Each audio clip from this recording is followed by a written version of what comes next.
బంగాళాఖాతంలో ఏర్పడిన అల్పపీడనం కారణంగా ఉమ్మడి కృష్ణా జిల్లాలో అదేవిధంగా విజయవాడలో నిన్న రాత్రి నుండి భారీ వర్షం కురుస్తుంది. ప్రస్తుతం విజయవాడలో ఉన్నటువంటి తాజా పరిస్థితిని మీకు వివరించే ప్రయత్నం చేస్తాం. చూడొచ్చు ఏ విధమైన వర్షపాతం నమోదైంది. ఒకసారి ఇక్కడ ఉన్నటువంటి పిబి సిద్ధార్థకు సంబంధించినటువంటి సిద్ధార్థ కాలేజీ సర్కిల్ వద్ద ఉన్నటువంటి తాజా పరిస్థితి పూర్తిగా రోడ్లన్నీ కూడా జలమయమైనటువంటి సిచ్యువేషన్, డ్రైనేజీలు కూడా పొంగిపడుతూ ఉన్నాయి. ముఖ్యంగా బంగాళాఖాతంలో ఏర్పడినటువంటి అల్పపీడనం కారణంగా 3 రోజుల పాటు వర్షాలు ఉంటాయని వాతావరణ శాఖ హెచ్చరించింది. ఈ నేపథ్యంలోనే ఇటు ఉమ్మడి కృష్ణా జిల్లా, ఏలూరు, అదేవిధంగా పశ్చిమ గోదావరి, తూర్పుగోదావరి జిల్లాలో వర్షాలు పడుతూ ఉన్నాయి. ఉమ్మడి కృష్ణా జిల్లాకి భారీ వర్ష సూచన వాతావరణ శాఖ అధికారులు చెప్పిన నేపథ్యంలో నిన్న రాత్రి నుంచి కూడా ఎడతెరిపి లేకుండా వర్షం అయితే పడుతుంది.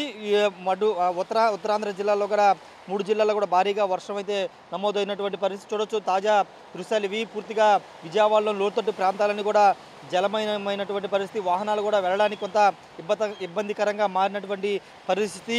వరుసగా అల్పపీడనాలు ఇదే విధంగా అల్పపీడనాల కారణంగా గత 10-15 రోజులుగా విజయవాడతో పాటు కృష్ణా జిల్లాలో వర్షాలు కురుస్తున్నాయి. మధ్యలో ఒక 2-3 రోజులు మాత్రమే గ్యాప్ ఇచ్చినటువంటి పరిస్థితి. మళ్ళీ నిన్నటి నుంచి వర్షాలు కురుస్తున్న నేపథ్యంలో అధికారులు అలర్ట్ అయ్యారు. ముఖ్యంగా విజయవాడ నగరంలో ఉన్నటువంటి లోతట్టు ప్రాంత ప్రజల్ని అప్రమత్తం చేశారు. మరోవైపు అటు సింగనగర్ అదేవిధంగా బాంబే కాలనీ ఉన్నటువంటి ప్రజలను కూడా అప్రమత్తం చేసినటువంటి సిచ్యువేషన్ కనబడుతుంది. మరోవైపు మాన్యువల్స్ కూడా ఎక్కడికక్కడ ఇబ్బంది లేకోకుండా మున్సిపల్ అధికారులు అయితే చర్యలు అయితే తీసుకుంటున్నారు. ప్రస్తుతానికైతే వర్షం ఇంకా కొనసాగుతుంది. రేపు ఎల్లుండి కూడా వర్షాలు ఉంటాయని వాతావరణ శాఖ అధికారులు హెచ్చరిస్తున్న నేపథ్యంలో ప్రజలందరూ కూడా అప్రమత్తంగా ఉండాలని చెప్తున్నారు. ముఖ్యంగా వినాయక మండపాలు ఏర్పాటు చేసుకున్న చోట అప్రమత్తంగా ఉండాల్సిన అవసరం ఉందని చెప్తున్నారు. ఎందుకంటే అక్కడ వాటర్ వచ్చే అవకాశం ఉంది. మరోవైపు విద్యుత్ సరఫరా అనే అంశాలను కూడా చూసుకుని జాగ్రత్తలు తీసుకోవాలని కూడా అధికారులు అయితే సూచిస్తున్నారు. మరో 2 రోజుల పాటు వర్షాలు ఉంటాయని అధికారులు అయితే చెప్తూ ఉన్నారు. విజయవాడ నగరంలో కొన్ని ప్రాంతాలు ఎప్పుడు వర్షం పడినా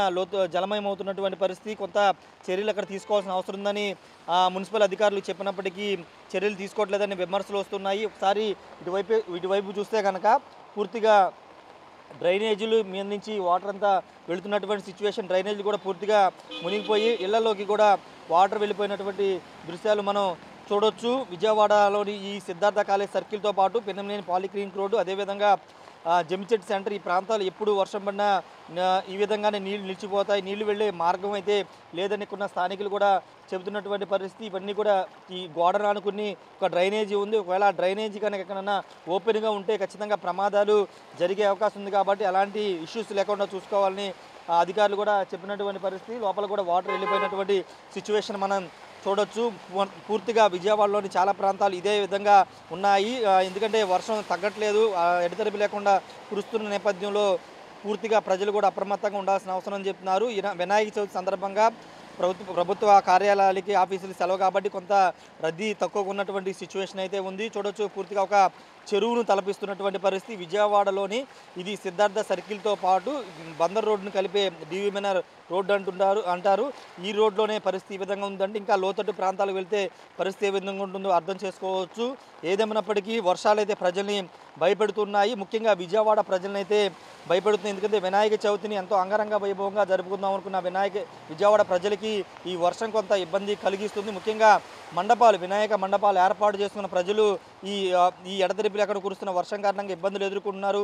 కొన్ని చోట వినాయక మండపాల్లో కూడా వర్షం వచ్చేసినటువంటి సిచ్యువేషన్ కూడా ఉంది. మరోవైపు పూర్తిగా వర్షం సంబంధించినటువంటి విషయంలో ప్రజలు అప్రమత్తంగా ఉండాలని చెప్తున్నారు. ప్రస్తుతానికైతే విజయవాడలో ఇంకా వర్షం కొనసాగుతుంది. ఇంకా రేపు ఎల్లుండి కూడా ఉండే అవకాశం ఉందని అధికారులు చెప్పడంతో ప్రజలందరూ కూడా అప్రమత్తంగా ఉండాలని అధికారులు అయితే చెప్తున్నారు. ముఖ్యంగా వినాయక మండపాల వద్ద ప్రజలు జాగ్రత్త తీసుకోవాలి.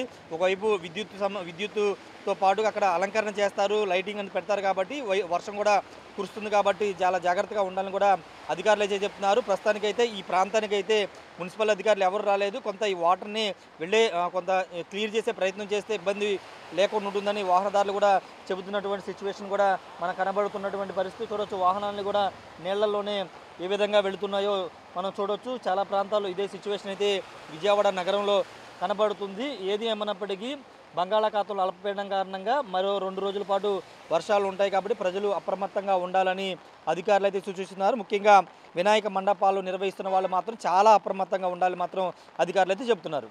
కెమెరా పర్సన్ సాయితో రాజేష్, బిగ్ టీవీ, విజయవాడ నుండి.